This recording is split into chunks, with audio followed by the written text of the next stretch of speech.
Capítulo 38. Miedos. Esa noche, Alana tuvo otro sueño vívido. Vio a su mamá sentada en el comedor, frente a una adolescente de cabello castaño y ojos marrones. «Espera, soy yo», pensó, pero se veía un par de años mayor. Además, era la primera vez que veía sus recuerdos desde una perspectiva ajena. Generalmente, los experimentaba desde su propio cuerpo. ¿A qué se debía este cambio?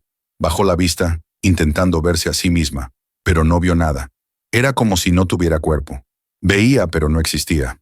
«Mamá, no es lo que piensas», dijo su yo del comedor con el rostro pálido, enredando los dedos en su cabello. «Es que no lo pienso, lo sé». Su madre suspiró, apoyando la cartera en la mesa, como siempre hacía al llegar del trabajo. Luego, le hizo un gesto para que se sentara. En la misma escena estaban sus dos hermanas, cuchicheando entre ellas, y su hermanito pequeño, sentado en una silla de infante, chupándose los dedos con las mejillas sucias después de comer mandarinas. La figura de su padre se veía de fondo por la abertura de la cocina americana. Secaba unos platos con un paño, pero de vez en cuando asomaba la cabeza, intentando escuchar mejor la conversación. «Alana, por favor, siéntate», insistió su madre, pero ella negó con la cabeza. «Lo que sea que te hayan dicho es mentira. ¿Por qué niegas lo obvio? Él mismo habló conmigo, ya lo sé todo». «¿Qué? Eso no es cierto.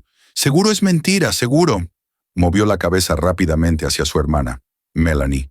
«Fuiste tú le contaste». La chica negó con la cabeza. «Yo no dije nada», pero no alcanzó a terminar la frase. Alana se lanzó sobre ella y comenzó a tirarle del cabello. Melanie reaccionó con la misma violencia, y en cuestión de segundos, ambas estaban forcejeando, tirándose del pelo sin control. Todo se volvió un caos.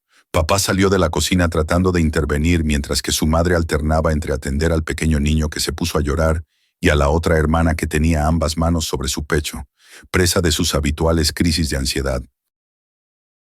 «Sé que no fuiste tú», dijo Alana después de un rato. Como si nada hubiera pasado, Alana estaba acostada en su cama. A su lado, sentada en el borde, Melanie la miraba con los ojos entrecerrados. «Entonces, ¿por qué me tiraste del pelo? ¡Me dolió!» «Shh, baja la voz, tarada.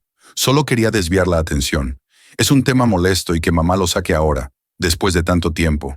«¿A qué viene?» «Me molesta. Se va por meses a sus viajes de negocio, vuelve y te increpa por cosas que pasaron hace años. ¿En qué mundo vive?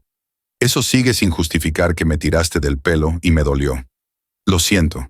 Eso no me sirve». Alana suspiró. «Toma, te regalo eso». Melanie frunció el ceño al ver el objeto sobre la repisa que Alana señalaba con el dedo. «Es una consola vieja. ¿Para qué la quiero?» «Yo qué sé, tú eres la que sabe de esas cosas». Melanie la observó con desconfianza. «Además, ¿por qué tienes esto si no te gustan? ¿Te la regaló él?» «No, me la prestó una conocida. Cuando se la quise devolver, dijo que me la quedara, pero la verdad me aburre. Y entre regalarla a un extraño o tirarla, mejor te la doy a ti». «Bueno, me convences», dijo Melanie con un renovado buen ánimo. «¿Los cartuchos? ¿Dónde los tienes?» «En mi primer cajón». Melanie se levantó y comenzó a hurgar entre sus cosas hasta encontrar los cartuchos de los juegos. «Hace tiempo que mamá y papá ya no cocinan», comentó Melanie con un tono de voz cuidadoso mientras revisaba los juegos. «Perdí la cuenta de cuántos días llevamos comiendo solo delivery. ¿Crees que se vayan a separar?» «Es posible. Las parejas se separan. Pasa todo el tiempo», respondió Alana con voz desinteresada mientras miraba su móvil. «Ay, qué fría. No lo digas así, que me lo creo». «Entonces, ¿para qué preguntas?» Alana suspiró y desvió la mirada de la pantalla. «Bueno, siendo sincera, no lo sé. Llevan años casados, pero es la primera vez que no cocinan juntos. Ya sabes, lo llaman su ritual del amor. Si me lo preguntas, es un cambio, raro, pero puede que no signifique nada y solo le estemos dando demasiadas vueltas. Ojalá. Bueno, si ocurre, me iré con mamá. En Estados Unidos tengo más posibilidades de conocer a Justin Bieber. ¿Y tú? ¿Con quién te quedarías?» «La verdad», murmuró Alana, «preferiría que nada cambiara». Lo último lo dijo tan bajo que apenas se escuchó. «¿Qué? Que me da igual. Si ya terminaste, vete. Quiero dormir». «Oki», respondió Melanie, recogiendo sus juegos y saliendo del cuarto antes de apagar la luz. Luego todo quedó a oscuras. Alana recordaba vagamente el sueño, pero aunque quisiera pensar en él, su cabeza le dolía demasiado. Era un dolor más agudo que los anteriores, punzante, insoportable. Pero no era solo su cabeza. Sus brazos y manos le ardían como si cientos de agujas se clavaran desde el interior de su cuerpo. Además del dolor, se sentía mareada y su vista estaba borrosa, como si un denso humo llenara la habitación. No, no era solo una sensación. Realmente había algo en el aire. ¿Humo? ¿Vapor? No podía distinguirlo con claridad. Apartó las sábanas y se incorporó con esfuerzo. Caminó tambaleante hacia la mesa, tomó el vaso de agua y lo bebió con avidez, como si de algún modo pudiera aliviar su malestar. Sin embargo, un escalofrío recorrió su cuerpo cuando una brisa helada la envolvió. Se abrazó a sí misma y buscó el origen del frío, hasta que sus ojos se fijaron en la ventana abierta. «¿Qué hace la ventana abierta?», murmuró con molestia. Pero de repente, una pregunta más inquietante cruzó su mente. ¿Desde cuándo hay una ventana en mi cuarto? El suelo pareció temblar y las paredes comenzaron a agrietarse. De aquellas fisuras brotó sangre, oscura y espesa, deslizándose lentamente como si la habitación misma estuviera viva. El vaso sobre la mesa se tiñó de rojo, y aterrorizada, Alana sintió un sabor metálico en la boca. Llevó la mano a su garganta y con horror vio cómo la sangre comenzaba a manar en borbotones de sus labios. Su respiración se entrecortó, y entonces lo vio. Un monstruo aterrador se asomaba por la ventana. Entre gritos, un dolor punzante en la cabeza y un sudor helado recorriéndole la piel, Alana, esta vez, realmente despertó. Se incorporó de golpe, presa del pánico, pero tropezó y cayó de bruces al suelo. Con esfuerzo, se arrastró un poco antes de lograr ponerse de pie. Miró a su alrededor. Su cuarto estaba sumido en la oscuridad, pero no había señal alguna de una ventana. Un miedo intenso la invadió. Se llevó ambas manos al cabello y comenzó a llorar. Entonces, los recuerdos la atormentaron sin piedad. Vio con vívida claridad aquel momento, cuando abrió la ventana y ese monstruo entró a su cuarto. No entendía por qué, en aquel entonces, su reacción hacia él había sido tan extraña. Si realmente era horrible, ¿por qué llegó a sentir deseos de romance hacia esa criatura? El solo recordarlo la hacía sentirse aún peor. No comprendía cómo pudo haber sentido algo así. Luego, su mente la arrastró a otro recuerdo. El momento en que abrió los ojos y vio cómo Masaru y ella eran atravesados por algo, y morían. O al menos, casi lo hicieron. Gracias a la magia, habían sobrevivido. Pero eso no la hacía sentirse mejor. Durante el día, estaba segura de que le daba igual. Incluso se había sentido fuerte por superarlo tan fácilmente. Pero ahora, era como si le hubieran quitado la anestesia tras una cirugía. El miedo la invadía hasta causarle dolor. Desesperada, trató de correr y salir del cuarto. Se golpeó varias veces con los muebles debido a la oscuridad, pero su desesperación fue mayor. Tanteó su puerta una y otra vez, buscando el borde donde podía deslizarla para salir. Cuando finalmente lo logró, comenzó a correr por el pasillo, guiada solo por las luces fatuas de las lámparas de papel, alineadas una tras otra. Masaru.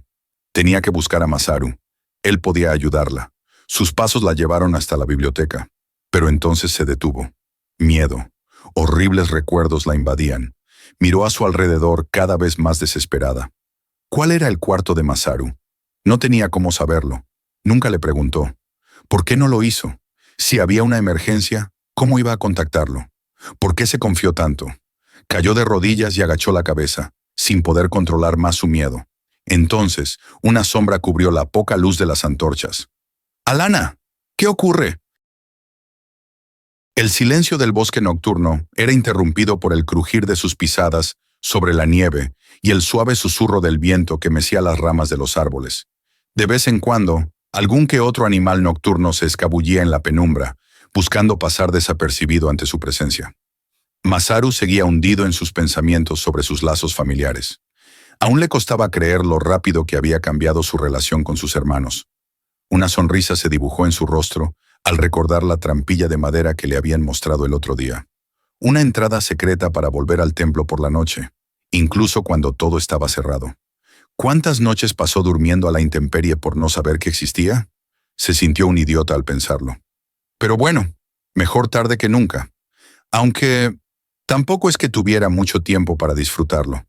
Pronto sus hermanos se marcharían a formar su propia manada y él también tenía que irse. Alana estaba casi recuperada, así que su tiempo en el templo estaba llegando a su fin. Tal como habían acordado con Okiba, Conchar les haría el favor de llevarlos hasta el puerto principal. Luego, en la capital, el clérigo se encargaría de ayudar a Alana a encontrar a sus padres nobles. Lamentablemente, Masaru no consiguió que lo llevaran también a él, a pesar de haber preparado una exposición completa sobre el ahorro monetario que suponía incluirlo en el viaje.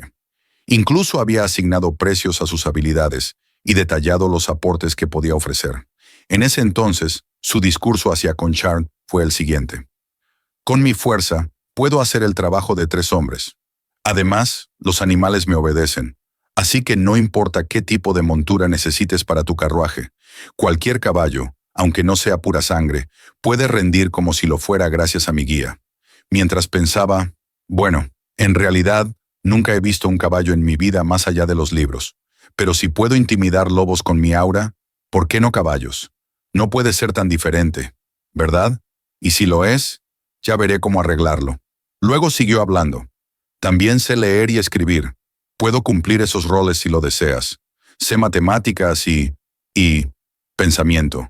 Mierda, no debo titubear.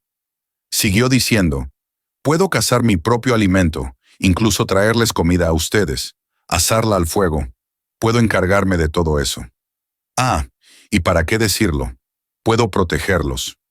No necesito protección, cortó Conchar con la mirada estoica ante la elaborada exposición de Masaru. Masaru se mordió el labio y su cola se detuvo, indecisa. Por supuesto, ¿Señoría? Se entiende que alguien de su cargo y posición es muchísimo más fuerte que alguien como yo. En ningún momento lo puse en duda. Pero por lo mismo, debido a su rango y posición, no debería mancharse las manos con un trabajo tan bajo como el de un guardaespaldas. Pensamiento.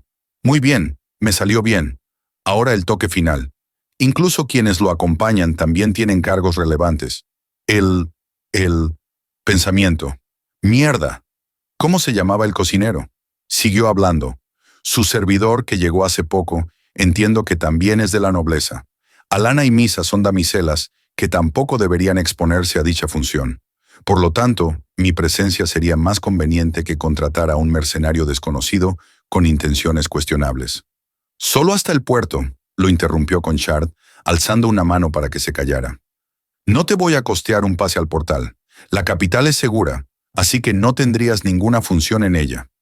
Masaru apretó los dientes, conteniendo su frustración, pero justo antes de desviar la mirada, creyó vislumbrar fugazmente una sonrisa complacida en los labios de Conchard. Fue tan rápido que pensó que quizás solo había sido su imaginación. Le agradeció en ese momento, pero al salir de la sala donde había hablado con Conchard y Okiba, estaba rojo de rabia y vergüenza. Había practicado tanto ese discurso antinatural y adulador, y fue un desastre. Nunca se había sentido tan humillado en su vida, pero sabía que solo así conseguiría poder seguir con Alana un tiempo más. Quizás si hubiera actualizado las tarifas a los valores actuales, murmuró, rascándose la cabeza. Pero ya qué, al menos podría acompañar a Alana hasta el puerto. Y después, ¿qué haría? Pensó en viajar por sus propios medios a la capital y encontrarse con ella más adelante. Después de todo, ya no podía volver al templo. Conchar le había dicho, si tomas el lugar de Alana como responsable de abrir la ventana, no se te puede juzgar con las leyes humanas, al ser un acontecimiento ocurrido en territorio de los lobos. Así que supongo que deben castigarte según las leyes de tu propia manada. A diferencia de otras manadas, donde el castigo era la muerte o la tortura, aquí las cosas eran distintas. Y Masaru aceptó su destino sin dudar. Después de todo, siempre había querido cumplir con ese castigo por su cuenta, el destierro. Pero ahora que realmente tenía que irse, la nostalgia lo asaltaba sin piedad. Una cosa era marcharse por elección, con la posibilidad de volver algún día, pero irse del lugar donde creció, donde aprendió, donde tenía a su familia, y no regresar jamás, era distinto. Masaru sacudió la cabeza, intentando disipar esas preocupaciones. Tenía que ser firme en sus decisiones. De pronto su cuerpo se detuvo de golpe, su piel se erizó, sus orejas y cola se tensaron, y sus labios se entreabrieron, dejando ver sus colmillos en un reflejo involuntario. La brisa nocturna le trajo un Un aroma a muerte inquietantemente familiar. Le recordaba al vampiro,